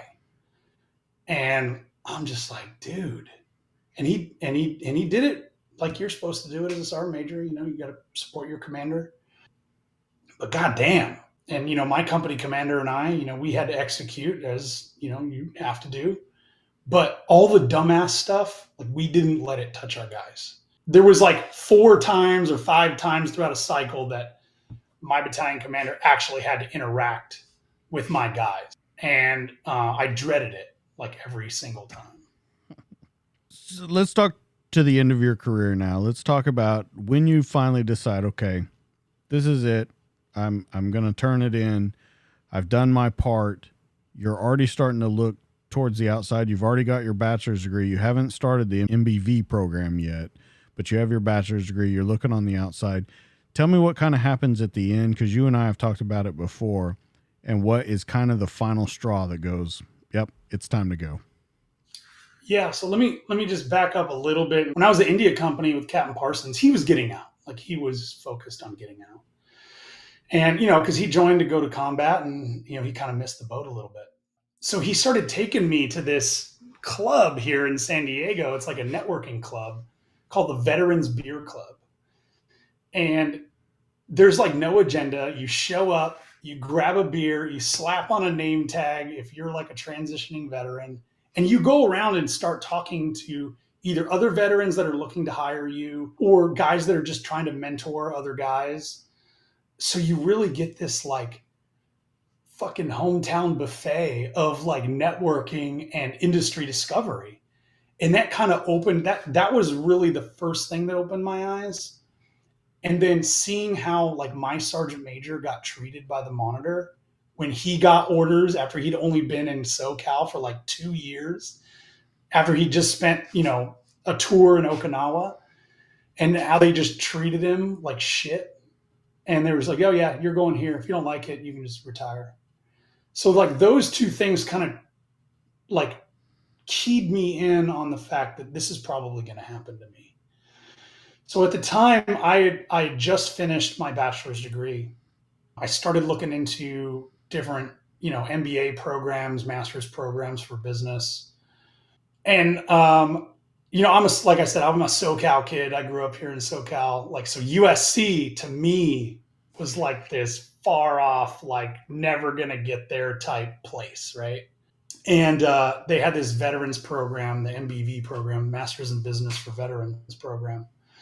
And I went up there for an info session, toured the campus, met the director of the program. They gave us the 5 W's, and I was in. I remember the first thing he said when he came out to brief us on the program. He was like, hey, look, if you're looking to rest on your past accomplishments from the military and think that you're just going to come here and coast through this program, this isn't the place for you.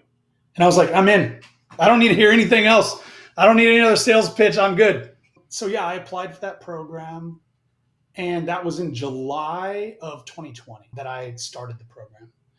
And I knew by then, I had a pretty good idea that in November of 2020 that I was going to be in zone for Sergeant Major. So as it got closer, they put out messages and then they showed who's in zone and, and I was in zone for Sergeant Major. So I got my package all squared away and everything. And, I really wanted to be a Sergeant Major. It was kind of a long-term goal of mine throughout my career. And I was at 19 and a half years. So like, that's pretty quick for a guy to pick up, or even be in zone for Sergeant Major. And so, yeah, the list comes out. I was actually pumping some steel when I got the first phone call that I got selected. And so not only was I pumped physically, but mentally I was excited. So, I go home, I tell my wife, I'm really excited. I think the list came out on like a Wednesday or something. So Saturday I have class and I'm in corporate finance class, and I already had the monitor's number programmed on my phone. And I see it flash while I'm in class, this 8999 monitor. And I'm like, oh shit. I got to take this. So he calls me at like 3:00 in the afternoon, my time, on a Saturday. And he's like, hey, First Sergeant, this is Sergeant Major Nix. Congratulations on your selection to Sergeant Major. I have orders for you. And I'm like, okay, great. Where am I going? He's like, I'm going to send you to Cobras and Hueys on Pendleton. I'm like, perfect. When do I need to get there? He's like, probably like April, May, spring time frame. Okay. He's like, are you good with that? I'm like, yeah, golden. He's like, all right, have a good day. Click. I was like, damn, like that was easy. Like, I guess what I thought was going to happen to me wasn't going to happen. So while I'm in corporate finance class on the side, I'm like looking up the unit, looking up who the sergeant major is. And when I got out of class, I called. Turns out the sergeant major, this dude, Sergeant Major Kerry Wells, we were on MSOC Bravo together on my second deployment. He was a gunny at the time. And I think he's from New Zealand. So he's got that like Aussie, like New Zealand accent. And I call him up and I was like, hey, Kerry, what's up, man? He's like, hey, mate, how you doing? And I was like, hey, dude, I just got told I'm coming to your unit. And he's like, oh, great. When you get here. And by the way, that accent, spot on. I was like, I'm supposed to get there in like April or May or something. He's like, nah. He's like, that's not going to work. So he had orders to Bridgeport to be the sergeant major up there. So he's like, yeah, just call the monitor, get him to monitor your orders. You're local, not going to be a big deal. Cool. So I call the monitor and he's like, yeah, so yeah, look, man, I made a mistake. I actually gave those orders to somebody else, which in my mind is code for I wanted to hook up one of my buddies and fuck you. And I'm like, well, where am I going then? And he's like, oh, I got you slated for MWSS 372. And I'm like, what the hell is that? Like, I don't even know what that is. And he's like, oh, it's Marine Wing Support Squadron. I was like, well, is it deployable? And he's like, no. And I'm like, well, I'm not interested in that. And he's like, look, man, like, and he could tell I was fucking pissed off. And he's like, look, man, like, I messed this up. Like, give me a call back in like 2 weeks. Let the dust settle a little bit, and I'll make it right for you. I'm like, okay. Thank you, Sergeant Major. I appreciate it. I get it. Things happen. You got a lot of people in your population, So 2 weeks on the dot, dude. I call him at 05 my time, 8 o'clock his time. I'm like, hey, Sergeant Major, how you doing? This is First Sergeant Parkes. He's like, who? And I'm like, yeah, you're the one you gave me. I'm the one that you gave orders to MWSS. You said to call you back in 2 weeks. You were going to make it right for me. And he was like, yeah, man, I got it. But hey, dude, needs of the Marine Corps. Like, I need you. This is where I need you. This is where you're going. You should just be grateful that I was leaving you in SoCal. And dude, like the anger sharks were swimming in my fucking head.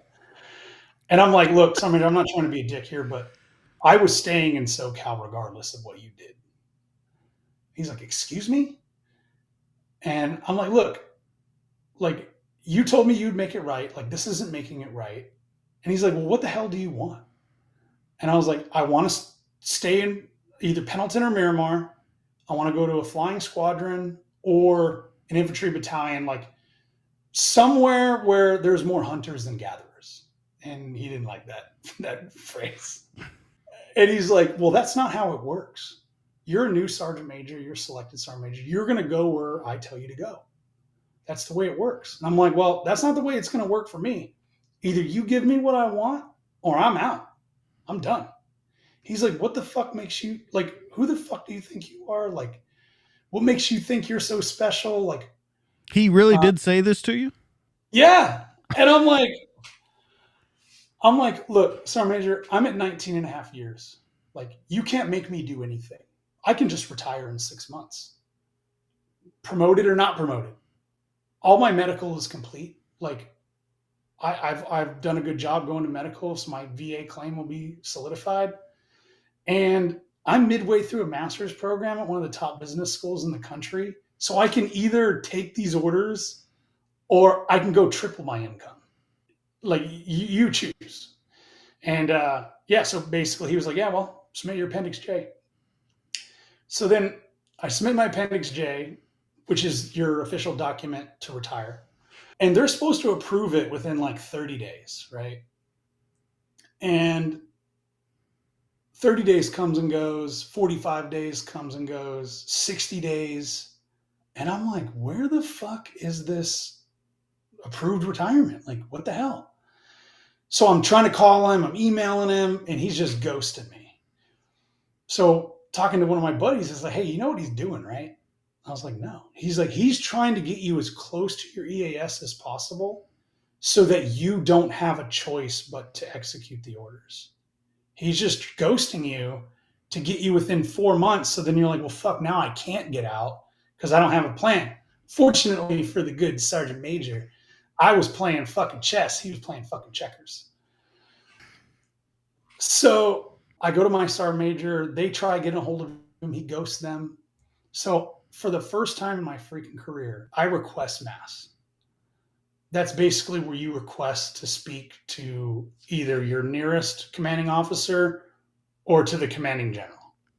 Like, I'm going to get the general involved. Like, fuck this. Like, I'm done fucking around with all these, like, sergeants major that say, oh, I know Nick's. I can give him a call. Bullshit. So I request mass to CG. The regimental commander asked if he could try and take care of it for me, which is part of the process. And I was like, yes, sir. Like, you're awesome. Like, I appreciate you. Yes, please get engaged. So he talks to his boss, his 06. And still, like, a week goes by. Nothing. And so I'm fucking livid, man. Like, I'm trying to get out. Like, I'm trying to move on with my life. Decision's been made. Obviously, good Sergeant Major's more bitter about it than I am. So I call him up, and his like corporal assistant answers the phone. And this is part of the story that I've never told anybody. Wow. His corporal assistant answers the phone, and I'm like, "Hey, Sergeant Major Nick's there." She's like, no, First Sergeant, he's not here. He just stepped out for a meeting." I'm like, "You realize you tell me that every time I've called?" I was like, "So go get a piece of paper and a pen. You're gonna write this down. You're gonna leave a note for him." So she goes and comes back, and I'm like, "Write these exact words, Sergeant Major. If you do not approve my retirement by close of business today," and this is like, I don't know, 8 o'clock in the morning, my time. "If you do not approve my retirement by close of business today, tomorrow morning I am driving the 1.2 miles away from my house to Congressman Darrell Issa's office. And I'm going to walk in there in my chucks with my ribbons and everything. And I'm going to tell the congressman or his staff, most likely, this is how the Marine Corps treats a 4-time, 20-year combat veteran." Lo and behold, I got a phone call back in like 15 minutes. He's like, "Hey, First Sergeant, Sergeant Major Nick, your retirement's approved." "Yeah, thanks, motherfucker." Click. So, yeah, that's how it ended. That's how the Marine Corps ended for me. Well, in your retirement speech, you say you don't want to go off the cuff, but you want to tell the absolute truth. You say there's an utter and absolute failure in the 8999 community, and you kind of lay it out there on the line. Of course, there's nothing really that can happen to you. What are they going to fire you? You're at your retirement ceremony. But when you say something like that, it's more of a statement to just let other people know. As a first sergeant, how important was it that you say that kind of stuff at your retirement, that you be absolutely brutally honest with everyone that's around you, whether they be lower ranking, higher ranking? How important is that to be honest? Well, I mean, if we just keep doing what we've been doing and sweeping things under the rug and not talking about it, then it's never going to change. And right now, you're seeing in the Marine Corps that they've got a retention problem.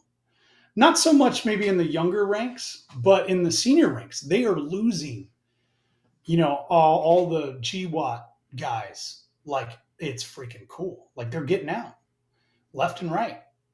And part of that is talent management, which is funny because that monitor that I was just talking about spoke about talent management all the time. That dude couldn't spell talent if you spotted him the T and the A.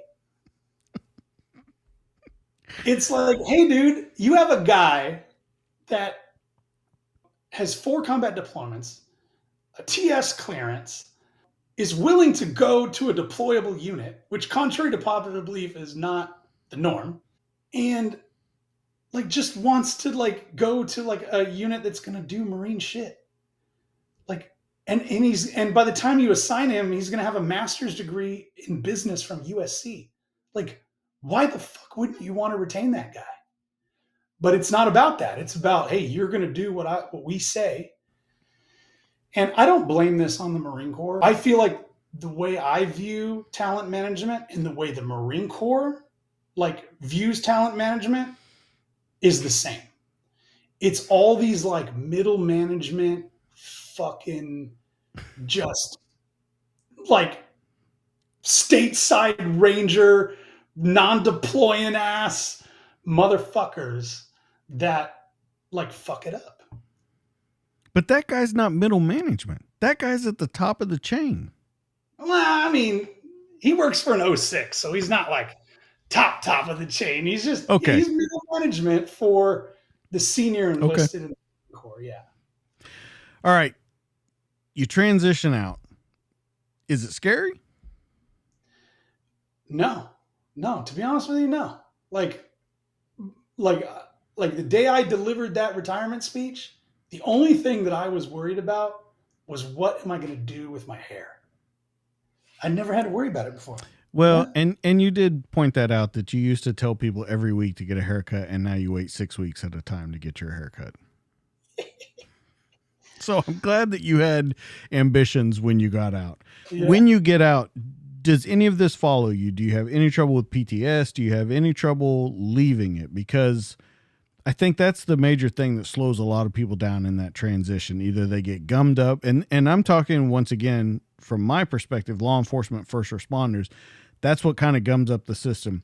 They don't have a plan in place. They think back to the things they've seen, the things they've done, and they can't move past it. It was easy to move past it when they were working in the job because they had everyone around them. When they become alone, that's where the problems happen. Did any of that happen to you? To a certain extent, yes. I would be lying if I said it didn't. But again, I had a plan. So like that was half the battle, right? Like my medical was completed. By the time I retired, by the time I did my retirement ceremony, I had already graduated from USC. I was already hired by Cømpass Real Estate to work for them as a real estate professional.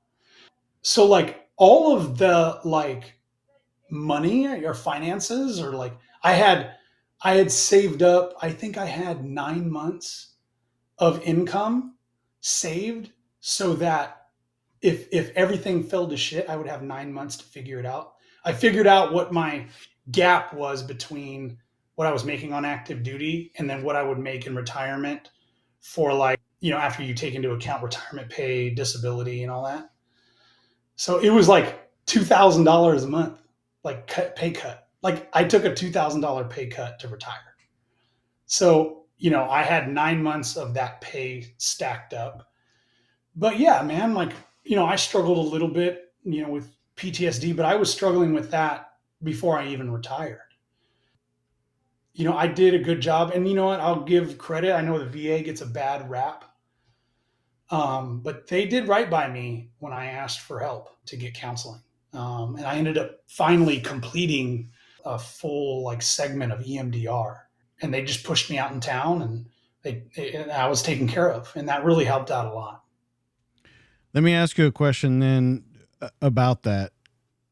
Do you think, and I listen to the whole question before you answer it. Yeah. Do you think though that was because you were a first sergeant? Do you think that the normal guy is going to get that? Or do you think that there was, I don't want to say preferential treatment, but they really wanted to make sure they took care of a first sergeant? Or do you think that's on every level now? I think it's on everybody to take care of themselves. I don't think in fact, I left some key points out of what I just told you about getting help. It wasn't easy. Okay. Around my 18-year mark, I recognized, because life had kind of slowed down. Like I was at a non-deployable unit on the depot. I had a regular schedule, for the most part. And the things that I had been suppressing started coming out. So, when you go and fill out your like annual like health assessment at medical, well, I was honest on it for once. And at the end, you were honest. Well, it was like I was like at my 18 or 19 18-year mark. And they were like, oh shit.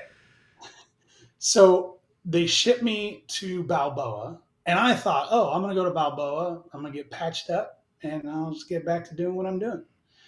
So I go to Balboa, and I meet with the counselor, and I'm trying to like tell them everything that's going on, and they're like, yeah, okay, yeah, we got it. We're going to refer you out in town, and then they're going to take care of you. And I'm like, but I'm at Balboa. And they're like, yeah, we know, but we're going to push you out in town. I'm like, okay, whatever. So I go out in town, I meet with this counselor, and she's a fucking shit show. Like, dude, I go into her office, and she's got fucking shit everywhere. Like, my little first sergeant OCD was like fucking freaking out already, you know?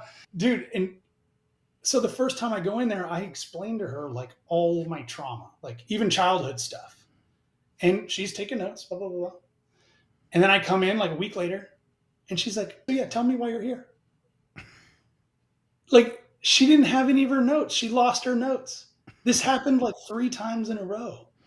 And I'm like, look, lady, like, I can't, like, I'm like fucking knife handing her ass in the fucking office. I'm like, look, I can't do your job and my job too. Like, you need to like keep your damn notes or give them to me when I leave, and I'll give them to you when I come back. She's like, oh, well, that's not how I do it, blah, blah, blah. And I'm like, well, how do you do it? Because you're not doing it. I was like, you know what? I'm fucking done.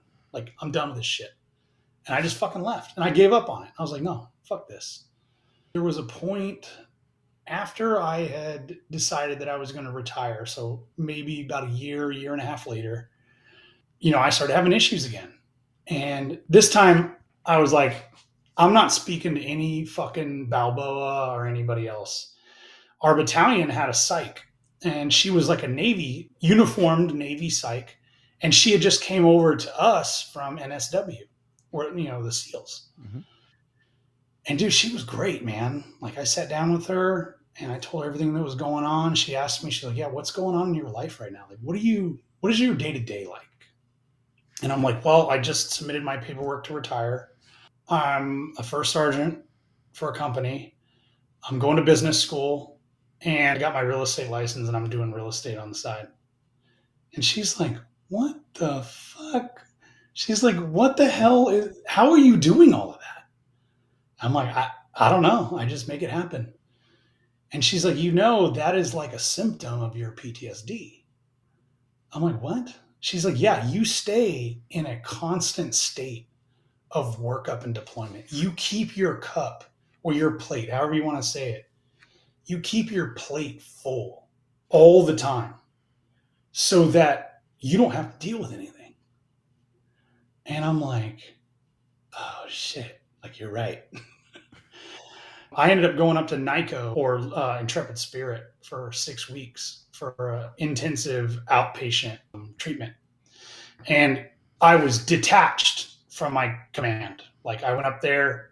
I never even got a phone call about like business stuff. Like, you know, my regimental sergeant major called and checked on me a couple of times, and he's a good dude. But yeah, that really helped. So that was really the start of me actually addressing some of the issues.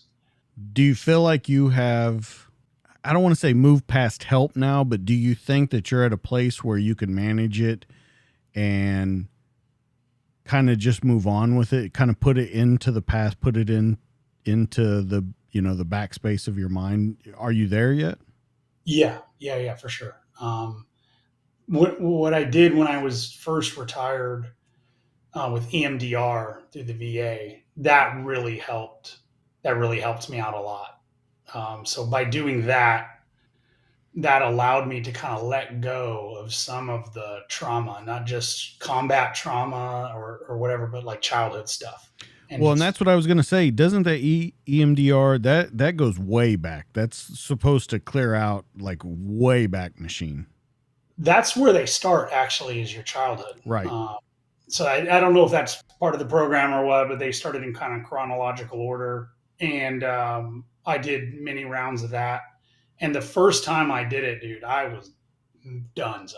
Like, they told me, hey, when you do it, like, don't plan anything for the rest of the day. Like, go home and rest. So I did it.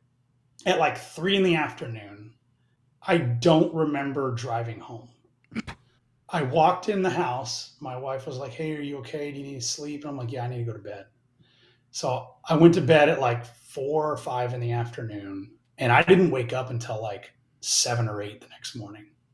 Just and when I went to sleep, I didn't dream. I didn't do anything. It was just blackness, and that was the beginning of like finally starting to heal and get better and not suffer maybe some of the same fate some of my fellow veterans have suffered.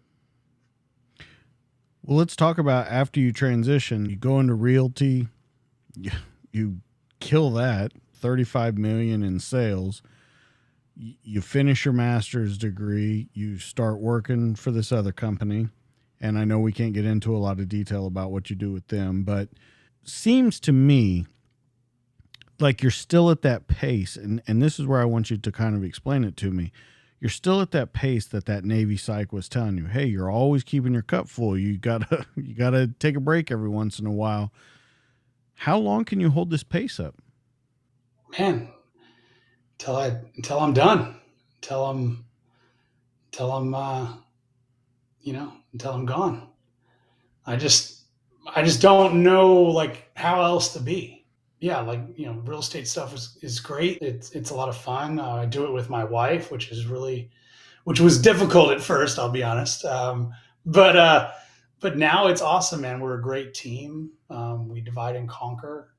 We have different roles within our own business, and it took a little bit of back and forth to define those roles. But then that's like kind of self-sufficient and it's working on its own while I pursue other things. I think how I handle it now, and some I'll take some words from my entrepreneurship professor in college. His name is Tommy Knapp. Phenomenal guy, serial entrepreneur, owned a business called Honolulu Surf Company. He sold it for, I don't know, all of it. Started another t-shirt company called Kealoha Supply, and he told me one thing when we were in business school that like, hey, I do a lot of things. I do a lot of different things that keep me busy. On top of running that business, Kealoha Supply, he's also a professor at USC for entrepreneurship. He also has a big real estate portfolio that he manages. Like he does a lot. So he's like, hey, do things that you're passionate about. Like do things that like keep your cup full. Like go volunteer for something. He's like, just the way the universe works. Like if you get involved with like a nonprofit or something, the universe will pay it back for you. So I got involved with the Marine Recon Foundation. So yeah, on my plate right now, like my wife and I run our real estate business. I work for Anduril, which is phenomenal company. We are a disruptor in the defense technology space. We are pre-IPO. It's freaking great. I volunteer and help out when I can with the Recon Foundation. I'm more involved with my kids' lives than I've ever been. My son and I go pump steel, a couple times a week. So that's our time together. So I make time now. So I take some of those lessons learned, like we talked about through the podcast, like my career. I realize now that like there's these years I cannot get back. My son is 14. He'll be out of the house in 4 years. So the time that I do have, I give it to him. We started learning my oldest is leaving for college this year after this summer. And my wife and I live by a motto: the days are long, but the years are short. And you really start realizing it. If I'm going to be totally honest, when it's almost too late is when you realize it. And so, when they start becoming I know it's going to sound weird, when they actually start becoming a person, when they have their, I know it sounds weird to say that, but they start having their kind of hopes and dreams and what they want to do, and they turn into it, and you're like, oh, wow. I mean, it feels like an hour ago I was changing diapers, and now you're this person that's going to live on your own and not in my house anymore, and all that kind of stuff, and looking at military service and leaving for college and all of those kind of things. So I think that it's great that you have kind of bit onto that and really look at it in what you're doing and taking those lessons from the Marine Corps and taking it into the civilian life, because you're killing it in the civilian life. You know what I mean? Like my last question to you would be, I wonder what happens when it's all over. Not when you're gone, but when everything starts to slow down, because at some point in life, it will slow down. I wonder how you'll approach that, because you're 100% or nothing guy. So have you ever thought about what you're going to do when it all kind of comes to the end? Yeah, man. So I'm trying to plan for that eventuality. I know that at some point that's going to come. Maybe I'll pivot to something else. But I'm trying to set myself up financially. I'm trying to, position myself to go out and buy some investment properties so I can have some, tax deductions, through depreciation and everything, so that when I'm older, I can deduct those things from my regular income, like my W-2 retirement income. So I'm not paying any taxes. So I've been thinking about those kinds of things. Like, how can I set myself up to where I'm not in real estate, I'm not transacting all the time. That's how you make money, by doing transactions. Or I'm not working, W-2 for Anduril, which is great, but you're still working for somebody else. So like, how do I structure myself? And that's kind of where I'm at now, is like, that's where, I got my focus on my job and my company with my wife and everything.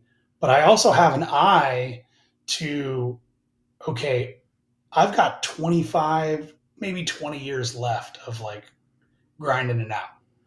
Like, I need to start making moves now that are going to set me, my wife, and then ultimately my kids, when we pass away, up for success.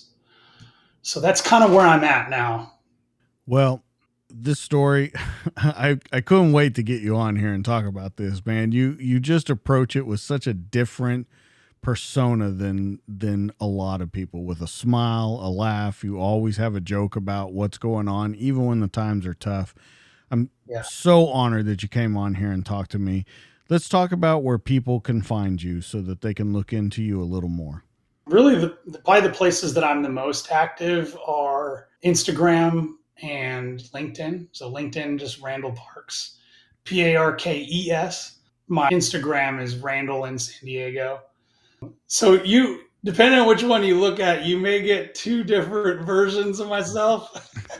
You'll get like the professional LinkedIn version if you look on LinkedIn, and then you'll get more of the real, raw, funny stuff on Instagram.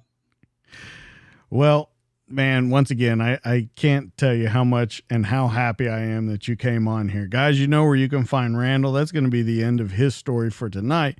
Make sure, though, that you check out everywhere that he said to. Now, you know where you can find him. Let's talk about where you can find me. You can find me on Instagram at the DTD_podcast. You can find me on Facebook at the DTD podcast, and you can find me on YouTube, where all these conversations, they're in video form, at the DTD podcast. But your one-stop shop, it's DTDpodcast.net. You can find video, audio, everything that's upcoming. You can find more pictures of Randall, more of his stories, more of his links, and I'm sure someday there'll be a book on there with a link from him on there. Guys, thank you so much for everything you do. Make sure you share, like, subscribe, be a friend, tell a friend. Make sure that this grows. I think these stories are really important to get out there and let people know what's going on in this space. Don't forget also, stop by TridentCoffee.com and MaxBelts.com. If you go to Trident Coffee, if you do TTD 15, you get 15% off your order. Make sure you go by and help those guys out. It's an amazing fucking cold brew coffee. And Max Belts, they're the toughest belt on the planet. Make sure you go check them out. They're what make this show happen. Guys, that's going to be it for this week. That's Randall. I'm DJ. Thanks for checking us out. We'll see you next time. Bye.